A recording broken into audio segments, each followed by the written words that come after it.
Listen here, Neats.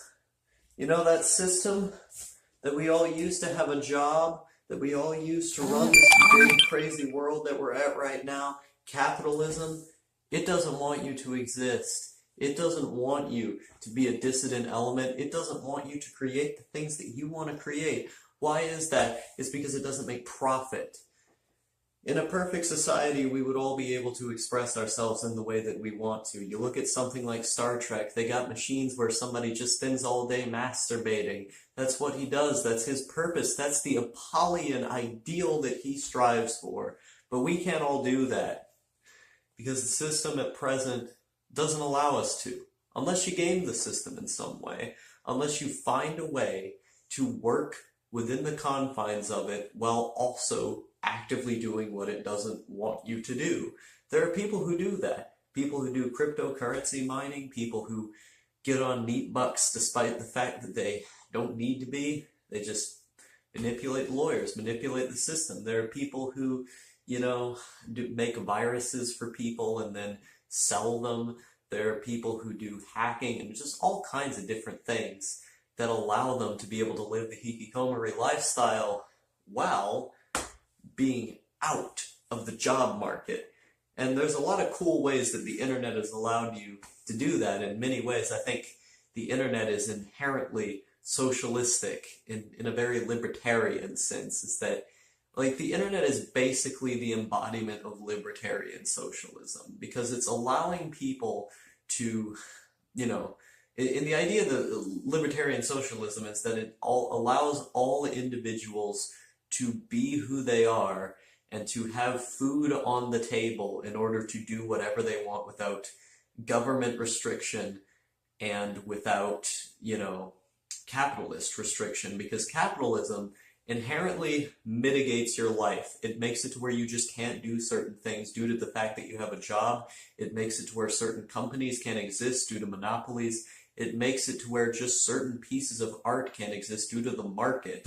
And so the idea of libertarian socialism is that all individuals get to do what they want without being restricted by a government or by capitalism. It's an ideal society, utopian even.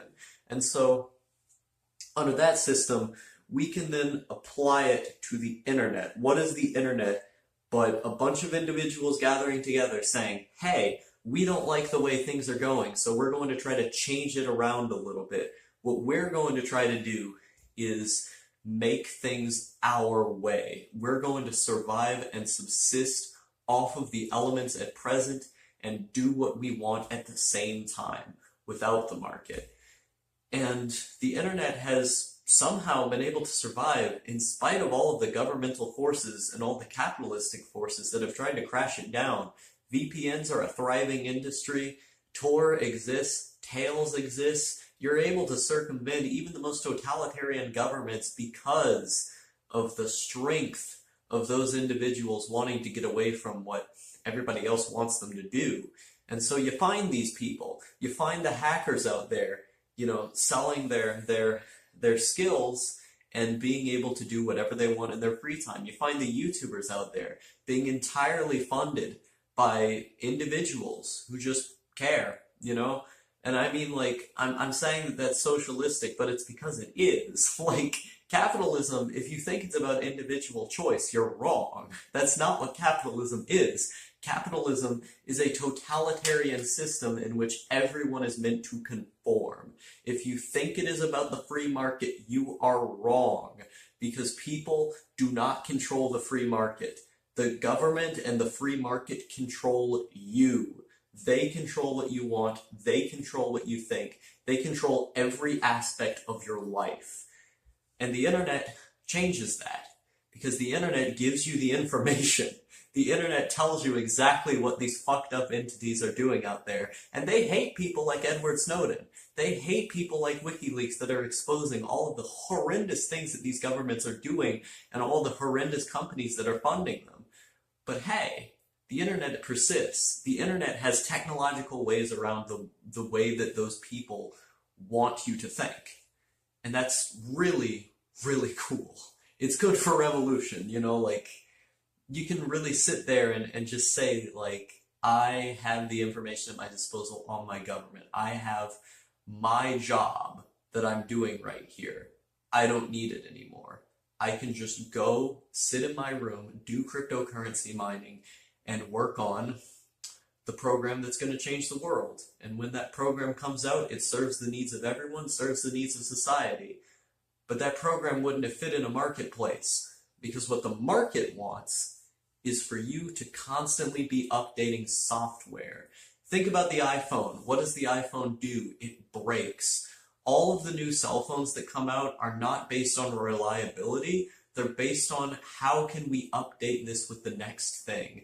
Developers specifically withhold certain elements of phones in order to release them in the update next year to make you shell out another $1,000 on another phone when the new one comes out. And so it's not about building the best phone. It's not about making something that'll last forever. It's not about making something that'll make a lasting impact. Innovation is not the importance in this regard.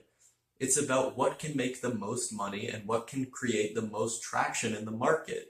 And because the market is a self-perpetuating system, the commercials and the government and the capitalists that support the government are going to shove that information down your throat. It's going to tell you what to buy, what to think, and then people go out and buy those phones instead of resisting the market because those companies are just too big to fail. They're just too big to not control what you're doing. And so, where do the people who want to make the good phones come in? They come on the internet.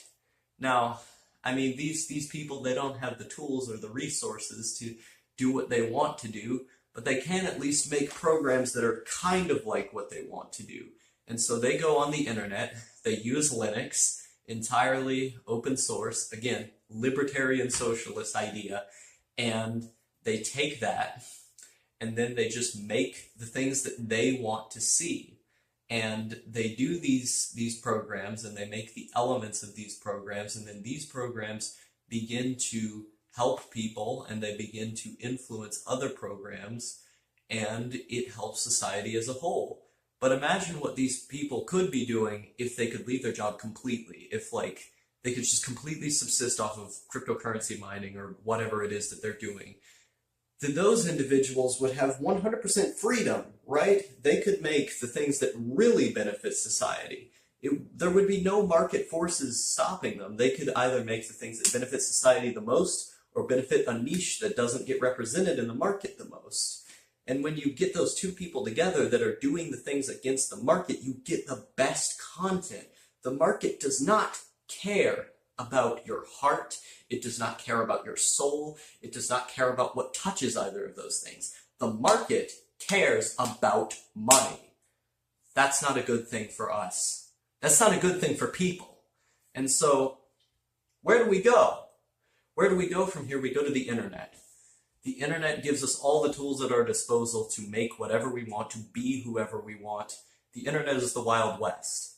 And I know that's changing these days, but we have things like VPNs and Tor, etc. to get around that. We have RSS feeds to use when YouTube stops us from watching political YouTubers that we care about that are saying the truth. We have ways that we have built to attack the system. And there are enough of us. There are enough of us out there to continue innovating when the market chooses not to. So, what is the point that I'm getting with all of this? I'm saying capitalism doesn't support NEETs, doesn't support Apollonian people, people who aren't necessarily trying to do something that's super great, but people who are simply being themselves. I am being myself on this YouTube channel. I am being myself when I write. I'm being myself when I try to practice photography. I'm being myself when I try to research media, when I try to research books, people in the world, go to foreign countries. All of these things require resources, which requires money, which requires a job, which requires becoming a slave to the market.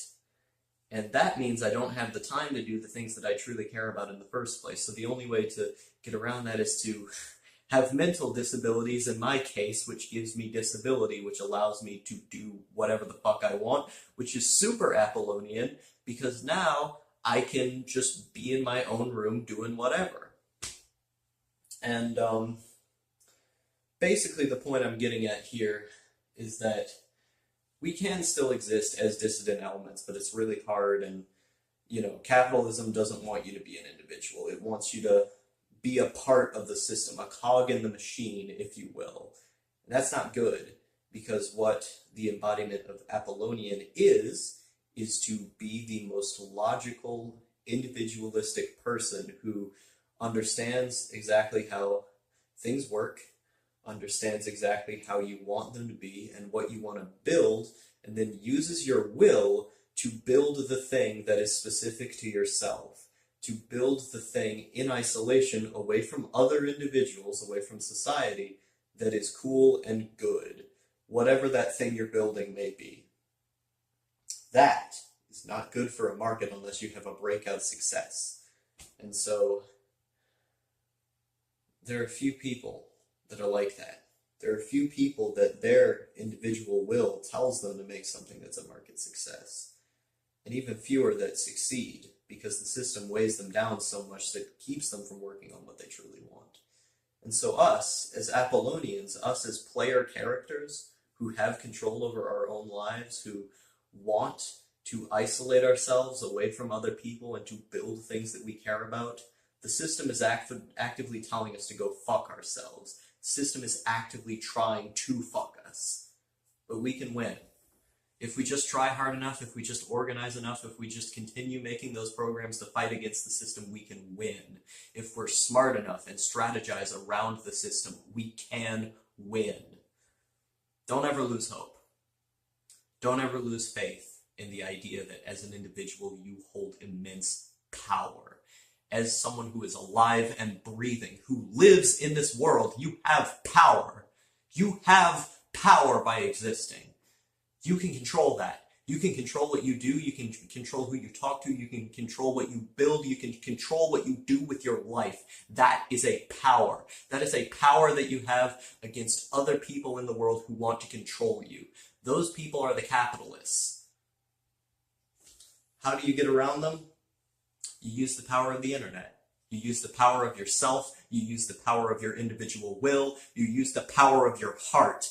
I've got a big heart right now, and I'm telling you to open yours. And it's pretty cool. I really like, the internet. It's good.